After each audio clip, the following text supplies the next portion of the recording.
Now fill in the blanks with present indefinite tense. এখানে 10টি sentences রয়েছে, fill in the blanks. এই 10টি সেন্টেন্সেস যদি কারেক্ট হয় তাহলে জানবো যে আমাদের রুলসগুলো জেনে অবশ্যই কাজে লেগেছে। ঠিক আছে, তো ফার্স্ট সেন্টেন্স কী রয়েছে? Good students always does hard. Verb রয়েছে ওয়ার্ক। কী হবে এখানে? ওয়ার্কস হবে নাকি ওয়ার্কই থাকবে? কি হবে? ওয়ার্কস হবে নাকি? কিন্তু এই কারণগুলো বলতে হবে, এই কারণে ফিল ইন দ্য ব্ল্যাঙ্কসটা নিলাম। আচ্ছা, এটাই কেন হলো না? এই যে আমি ওয়ার্ক দিলাম, এটাই কেন হলো না? এটাই কিন্তু শিখতে হবে। ওয়ার্কস আমি দিয়ে দিয়েছিলাম কেন? সাবজেক্টটা যেহেতু সাবজেক্টটা যদি প্লুরাল আছে, গুড স্টুডেন্টস আছে, তো সাবজেক্ট যদি প্লুরাল হয় তাহলে কি করতে হবে? ভার্বটাকেও প্লুরাল করতে হবে।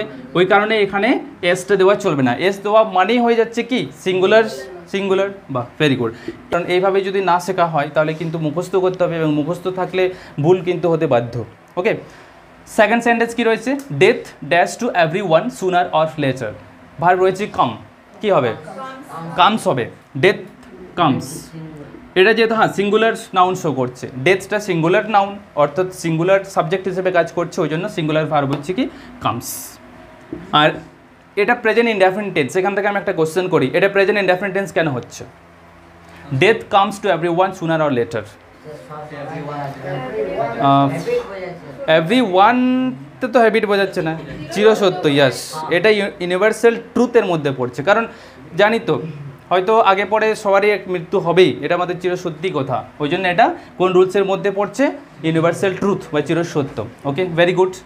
নেক্সট থার্ড নাম্বার কি রয়েছে? My friend often that's in the evening. Visit রয়েছে, এখানে কি হবে? ভিজিট হবে নাকি ভিজিটস হবে?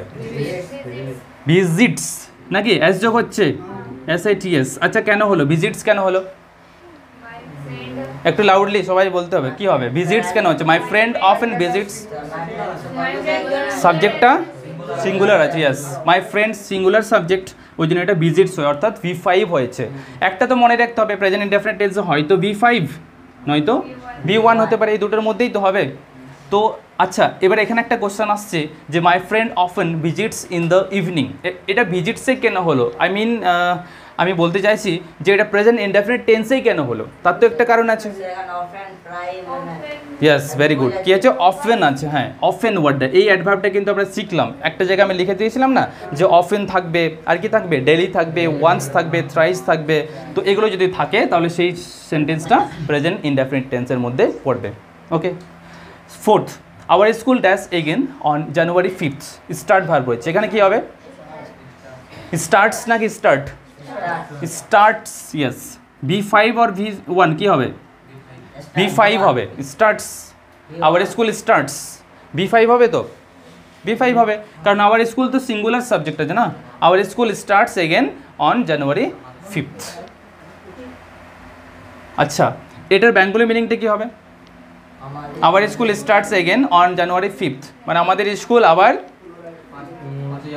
5 জানুয়ারি স্টার্ট হবে বা খুলবে। স্টার্ট হবে আমি বলতে বললাম এই কারণেই, কিন্তু এটা বাংলাটা কিসের মতো শুনতে লাগছে? ফিউচারের মতো লাগছে না, যে আমাদের স্কুল 5 তারিখে আবার খুলবে বা স্টার্ট হবে। ফিউচারে আমি বলছি, বাট সেন্টেন্সটা কোন টেন্সে আছে? প্রেজেন্ট ইনডেফিনিটে আছে। কোন রুলটার মধ্যে পড়ছে তাহলে এখানে? হ্যাঁ, fix plan. Yes, fix plan যদি বোঝায় তাহলে এখানে বুঝতে পারা যাবে সেন্টেন্সটা present indefinite. Okay, very good. Next fifth number রয়েছে he dash is teeth every morning. Brush, কী হবে এটা? ব্রাশিস হবে। V5, তাই তো? V5 কেন হলো? সাবজেক্টটা যেহেতু এখানে সিঙ্গুলার রয়েছে। হ্যাঁ, যদি সিঙ্গুলার হয় তাহলে V5 হবে, এবং যদি প্লুরাল হয় তাহলে V1 হবে। হিটা এখানে কি রয়েছে? সিঙ্গুলার সাবজেক্ট রয়েছে, দ্যাটস ওয়াই ব্রাশিস ইজ ইউজড।